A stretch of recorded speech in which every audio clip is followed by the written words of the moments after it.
My brothers and sisters in Christ, this Sunday's meditation is on something plaguing our nation, not a virus, but loneliness, and what we as a parish are trying to do to resolve it. The Lord be with you. A reading from the Holy Gospel according to Luke.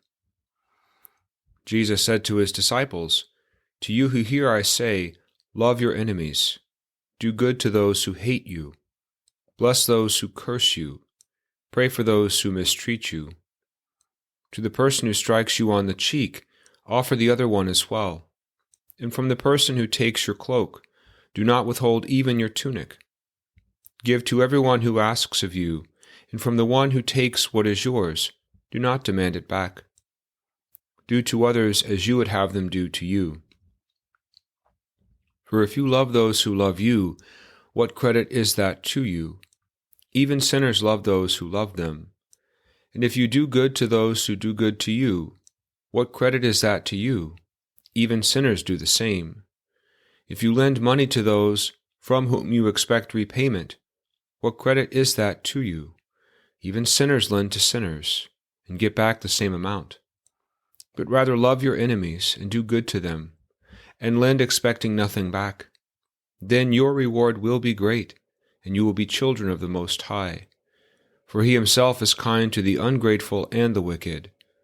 Be merciful, just as your Father is merciful. Stop judging, and you will not be judged. Stop condemning, and you will not be condemned. Forgive, and you will be forgiven. Give, and gifts will be given to you. A good measure, packed together, shaken down and overflowing, will be poured into your lap. For the measure with which you measure will in return be measured out to you. The Gospel of the Lord.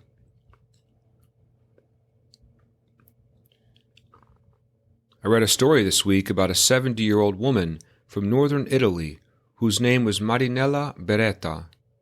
Police found her sitting at her kitchen table more than 2 years after she died. They entered her home after neighbors called them, complaining about trees leaning over in her unkept garden. No one had seen Marinella since the beginning of the pandemic, nor did anyone try to visit. Neighbors say they just thought she moved. What happened to Marinella Beretta in Como, the Italian minister of families later wrote on Facebook, "The forgotten loneliness hurts our consciences." It was tragic that she died alone. But worse, she lived alone. Nobody bothered to knock on the closed gate of her tiny cottage in nearly 1,000 days. If only Marinella's story was uncommon.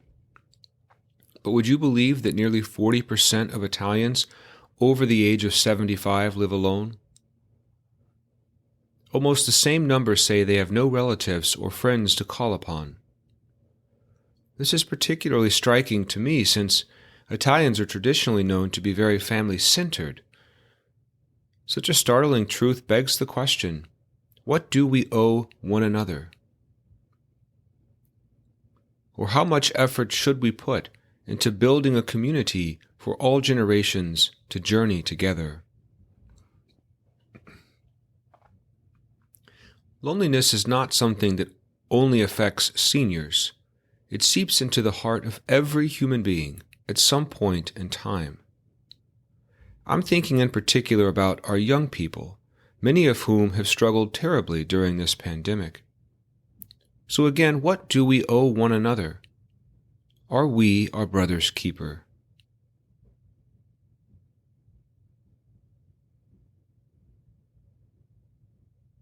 In today's Gospel, Jesus teaches us how to relate to one another.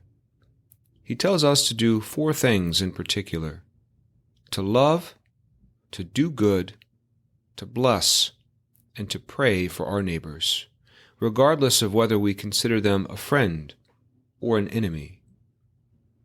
He also tells us not to do 2 other things: do not judge, and do not condemn. For the measure with which you measure, he says, will be measured out to you. meaning we should treat other people the way that we want God to treat us. We want God to be kind to us, so we should be kind to others. We want God to visit us, to speak to us, to listen to us. We should do the same to others. We want God to forgive us when we make mistakes. We should have the same attitude towards all. As St. Francis of Assisi reminds us, it is in giving that we receive. It is in pardoning that we are pardoned. Our parish vision statement begins with the words, all generations, meaning we challenge ourselves to become a community that is concerned about the needs and desires of everyone, all generations. One desire in every human heart is the desire to belong, something it seems that went unsatisfied in Marinella. For this reason, we've offered events like high tea at high noon for seniors, the color run for our youth, a mass of remembrance for those who mourn, and the gala last Thursday for all of us to celebrate our future together. Our pastoral council is also planning other events in the coming months. I'm excited in particular about a series of events we're planning on mental health, which may develop into a broader mental health ministry. We hope to offer a retreat for all generations focusing on ways to deal with stress and loneliness and anxiety, as well as a speaker series to dive deeper into this reality. Blessed are you, Jesus says, when we do these things.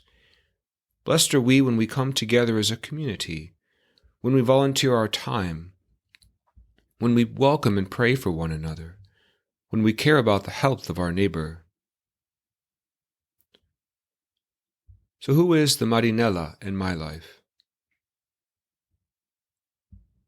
Who is one person whom I can visit, pray for, or listen to?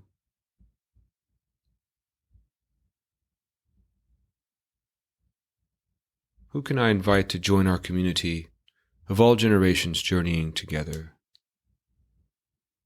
For whatever you do to these, the least of my brothers and sisters, Jesus says, you do to me.